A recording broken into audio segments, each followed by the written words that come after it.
Alors aujourd'hui, on va parler de logement étudiant. Autrement dit, je vais t'expliquer comment facilement obtenir un logement étudiant lorsque tu te retrouves à l'extérieur de la France au moment de ta recherche. En effet, que tu sois déjà en France ou alors à l'extérieur du territoire, trouver un logement étudiant peut s'avérer être une tâche vraiment difficile. Ainsi, dans cette vidéo, je vais te proposer 5 solutions, parmi lesquelles l'une d'entre elles te permettra sans aucun doute d'obtenir ton futur logement. Mon conseil ici, c'est de toutes les prendre en considération et de les mettre en œuvre simultanément afin de mettre toutes les chances de ton côté pour avoir ce logement. Et donc, je t'invite à rester jusqu'à la fin pour ne rien rater. D'ailleurs, les 3 dernières solutions sont celles qui ont le plus de succès. Et surtout, si tu es nouveau par ici, je t'invite tout d'abord à t'abonner. Pourquoi t'abonner? Parce que ça va te permettre de recevoir régulièrement des vidéos comme celle-ci qui te donne des conseils et astuces sur toute ta procédure Campus France jusqu'à l'obtention du visa. Et sans vouloir me vanter, j'ai déjà aidé plusieurs personnes qui sont aujourd'hui en France et qui me sont reconnaissants. D'ailleurs, parmi ceux que je suis en train de suivre actuellement, quelques-uns ont déjà obtenu leur admission. Et ça ne saurait tarder pour les autres parce qu'ils ont écouté et mis en pratique mes conseils. Bref, trêve de bavardage, si c'est bon pour vous, on peut commencer. Avant même de commencer ta recherche de logement, tu dois disposer de ces 2 choses. Premièrement, un garant. Ton garant, en fait, c'est toute personne qui vit en France et qui dispose de suffisamment de moyens pour pouvoir payer ton loyer dans la mesure où tu rencontres un souci. C'est-à-dire que cette personne atteste que si jamais pour une raison ou pour une autre, tu ne parviens pas à payer ton loyer, dès lors que tu seras dans ce logement, alors cette personne devra rembourser complètement la dette à ta place. Et donc, c'est une sorte de sécurité que les bailleurs aiment avoir avant d'admettre qu'une personne entre dans leur logement. Mais attention, il ne faut pas confondre garant du logement et votre garant en France. C'est-à-dire la personne qui a accepté de se porter garant pour vous au niveau de l'ambassade afin de financer votre séjour en France. Et donc, il n'a rien à voir avec votre garant de logement en France. Celui-là garantit plutôt la sécurité de votre logement. Mais bien entendu, dans certains cas, ça peut être la même personne, c'est-à-dire qui se porte garant au niveau de l'ambassade et qui se porte garant de votre logement. Mais ce n'est toujours pas le cas, donc faites attention. Mais si tu ne disposes pas de garant physique, ce n'est pas très grave parce que il y a des structures qui acceptent de se porter garant pour toi. Bien sûr, il faut payer leur service, mais ça peut s'avérer être très efficace. Il s'agit de garantie ou alors la garantie visale. Ce sont 2 spécialistes dans ce domaine. Cependant, ici, il y a 2 nouvelles. Une bonne et une mauvaise. Et la bonne nouvelle, c'est que tu peux directement souscrire à ces garanties en ligne. Je vais d'ailleurs te laisser dans la description les liens vers ces sites. Mais la mauvaise nouvelle, c'est que ce n'est pas tous les bailleurs qui acceptent ce type de garantie.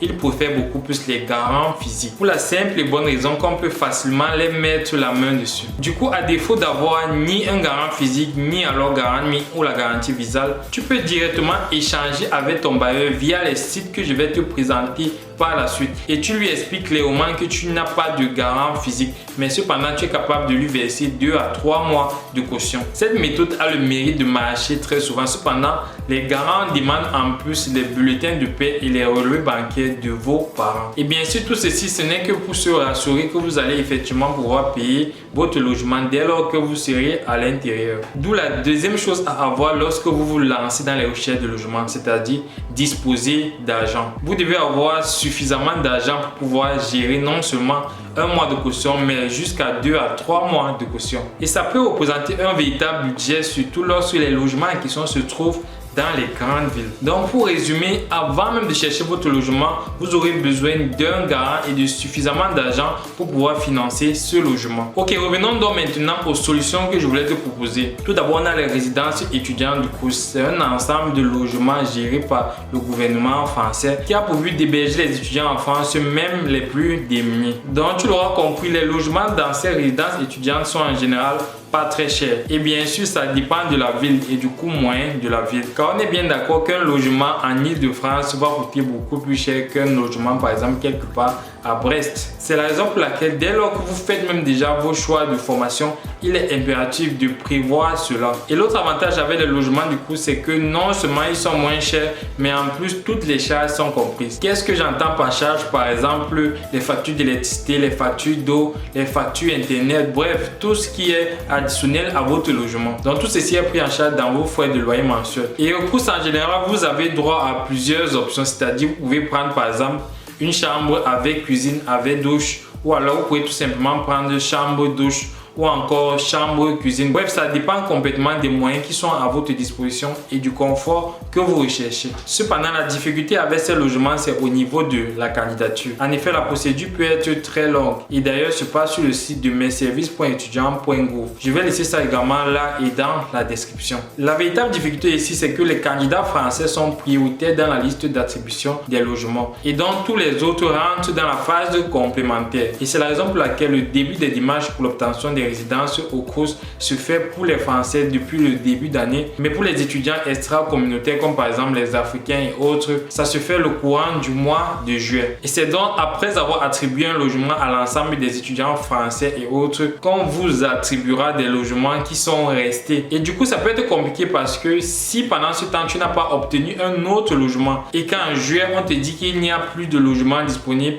et bah c'est fichu pour ton année et ce sera peut-être pour l'année prochaine que tu chercheras le logement. Et donc mon conseil à ce niveau, c'est de candidater mais de ne pas mettre tous ses espoirs et se mettre en tête que ok, si on m'attribue un logement du CROUS, bah ok, c'est super, mais si on ne vous en attribue pas, et bah tant pis, vous cherchez ailleurs. Vous pouvez d'ailleurs vous orienter vers des logements dans des résidences privées. À la différence du CROUS, ce n'est plus géré par l'État mais pas des privés, c'est-à-dire soit des organismes qui ont eux-mêmes leur propre résidence ou alors des agences immobilières qui gèrent des résidences privées. Entre autres, on peut citer Studia Next City et Studapad. Ce sont en réalité des logements haut de gamme et qui peuvent s'avérer être un peu chers par rapport à la moyenne, tout simplement parce qu'il s'agit du privé et donc vous gérez directement soit avec le bailleur par l'intermédiaire de l'agence immobilière ou alors directement avec la résidence. Vous pouvez directement candidater dans ce type de logement en ligne. Donc vous partez sur le site de Studapad. Ensuite, vous créez votre compte et soumettez votre dossier. Bien sûr, à ce niveau, il demande généralement des frais d'étude de dossier pour voir si vous êtes admissible au logement en question. Et une fois de plus, il vous demande si vous avez un garant ou si vous allez vous garantir par Bizal ou alors par Garanmi. Le seul inconvénient dans ce type de logement, comme je disais tantôt, c'est qu'ils sont un peu chers. Mais c'est un peu normal parce qu'en fait, ce sont des logements bien spacieux, meublés, très bien aménagés. Donc, tout ce que vous avez à faire, c'est rentrer directement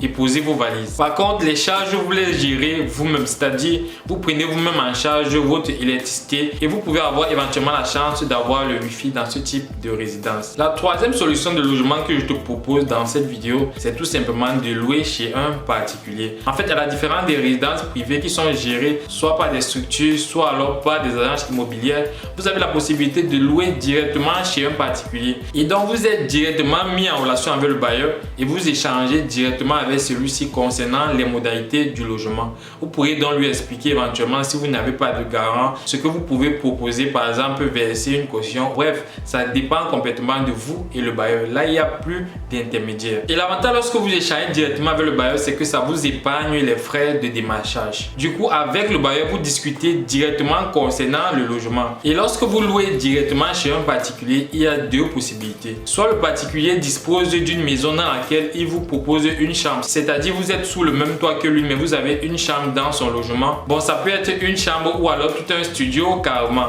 et vous payez en contrepartie. Bien sûr, ça, ses avantages et ses inconvénients qu'on ne va sûrement pas énoncer ici pour ne pas être très long. Et la deuxième possibilité, c'est de louer directement un appartement, c'est-à-dire le bailleur ou alors le propriétaire a acheté son appartement et décide, comme il a sa résidence principale, de rester dans sa résidence principale et de mettre en location cet appartement. Donc ça dépend, ça peut être une chambre, un studio ou alors tout un appartement, ou même encore ça peut être tout simplement une chambre dans une colocation. Ça dépend bien sûr de vous et des moyens mis à votre disposition pour ce logement. Et concernant la gestion des charges, ça dépend du contrat de bail. La plupart des logements chez les particuliers prennent en charge tout sauf l'électricité. C'est-à-dire vous-même vous irez ouvrir votre compte chez un fournisseur d'énergie et vous allez payer directement vos factures d'électricité. Et bien évidemment, les particuliers imposent généralement des garants. Et l'idéal, c'est un garant physique. Il y a des bailleurs qui ne veulent même pas comprendre Garanmi ou garantie Visal. Donc ça dépend vraiment. Mais un détail très important, c'est que à chaque fois que vous cherchez votre logement,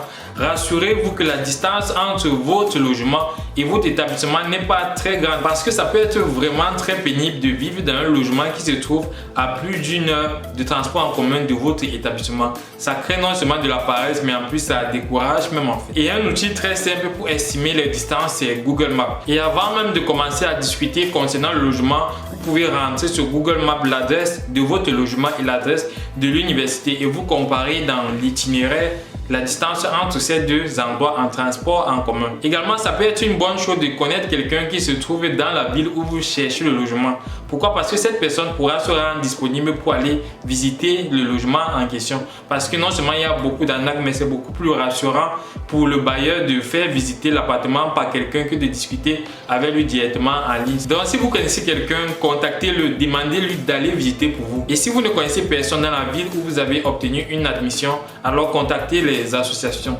Dans chaque ville en général, il y a des associations qui ont été créées relatives à chaque communauté. Par exemple, à Paris, vous allez trouver l'association des Camerounais de Paris ou alors l'association des Gabonais de Paris. Donc renseignez-vous, faites des recherches, intégrez des groupes Facebook relatifs à ces associations par exemple. Le quatrième type de logement que je vais te proposer ici, c'est ce qu'on appelle des logements sociaux, encore appelés des HLM. Donc en gros, ce sont des logements qui sont gérés par les mairies de chaque ville. Et ils sont pour la plupart pas très chers. D'ailleurs, vous pouvez trouver facilement un 35 mètres carrés à 200 € dans ce type de logement là. À cause de leur bas prix, on parle alors de logements sociaux. Cependant, la réelle difficulté pour obtenir ce type de logement, c'est que vous devez directement vous adresser à la mairie relative à la ville en question. Et donc, puisque vous vous trouvez à l'extérieur du pays au moment de la candidature, ça peut s'avérer être vraiment très compliqué. Par contre, ce que vous pouvez faire ici, c'est de demander à votre garant d'aller se renseigner et de faire une demande auprès de la mairie de la ville dans laquelle vous allez effectuer vos études. Donc, il peut le faire directement en votre nom, en expliquant votre situation. Mais cependant, il doit se prendre très tôt. Pourquoi? Parce que